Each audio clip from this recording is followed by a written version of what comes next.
Simpleng luto lang sa ta karon for today's video mga Mars no. Isa lang sa ka circle sa ato ang kamot no. Ato lang isumpay ato ang kamot nga lingan no. Sana sa pagtagalog mga Mars no, basta ga para lang ni siya sa isa ka tao nga pagkaon or good for one person as spaghetti. So ang ako ingredients is kanila chicken and tomato, garlic, onion, and ketchup. Butangan ako siya gamay lang po mga Mars. Kaya ang main gid siya nga lasa is tomato aslom. So inani ilahang spaghetti diri sa Hong Kong. Sukar ato ng sugdan no. So napabukal ko daan og tubig. Wala na kayo ipakita sa inyo. Basta nimbukal na siya mga Mars. Para dali lang ang video ba yun madugay. Butangan ako siya og asin and mantika.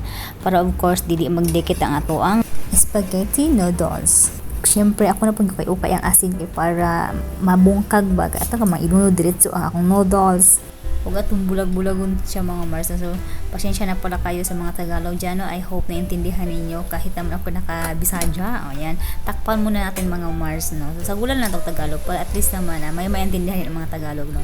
So yan, after few minutes sinubukan kong i-try putulin yung noodles. So yun, pag pinutol ko is wala naman siyang puti. So yun na nilipat ko na sa strainer and hinugasan ko konti mga Mars no. So sugdan na po na ako siya og gisa ang ato ingredients.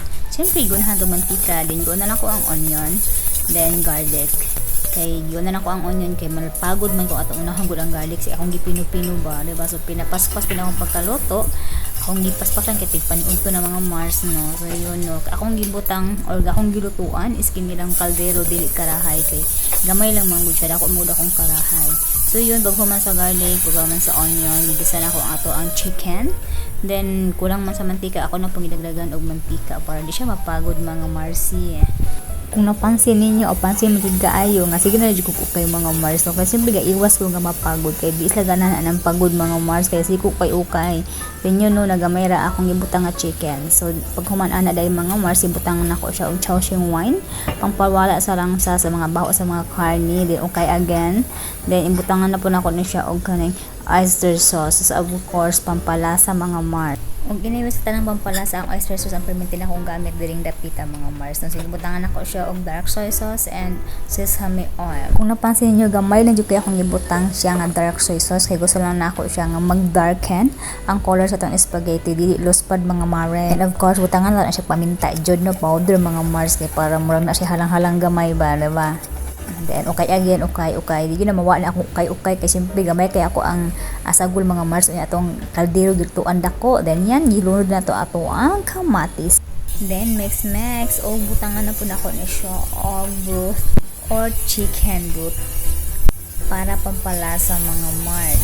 Kung naay chicken powder na apotay chicken nga sabaw mga Mars no, pampalasa sa chicken. Then butangan nato siya og ketchup gamay lang pud mga Mars kay na natay tomato. So sa mga Chinese mga Mare ilahang spaghetti is na ajoy kamatis nga kanang as in kamatis pud siya mga Mars sa dili kay tomato sauce dili kay spaghetti sauce. Isa gusto butang spaghetti sauce kay tamis no. So yun okay na ako din ako ana pong i-cover hantod nga malata gamay ang kanang ato ang tomato mga Mars. Of course para po mahumok ang ato ang chicken. Then nalata-lata na to ang tomato sauce atong chicken. Humuk na ako ng gilunod din ng ato ang noodles nga spaghetti. Then mix again mga Marse hantod siya nga mag-combine. Then para ato na din siya i-serve. Pero before na ako siya i-serve ako sana siyang takloban kadali kay para yun nga mag-absorb ang atong mga kasangkapan nga atong gipang sagol-sagol mga Marsino para yun nga manuot hanggang nuot na sa daw. So yun no. Karon ka luto na of course. Ay luto na ginadaan kanina kay ako na magluto daan ang atong noodles no. Kaya ako na siyang i-serve. Ako lang to siyang gitakloban para lang gid siya nga mag-absorb ang atong mga ingredients again balik-balik. So yun i-serve na nako. And of course para na ay style and para na ay color nga iba naman ay green butangan nato na siya og onion, green onion mga Marsi no. O di ba tama lang gid kay siya para sa isa ka tawo nga mukaon. So hanggang dito na lang mga Mars and maraming salamat sa mga nanood. And please don't forget to subscribe, like and comment down below para updated kayo sa susunod kong upload.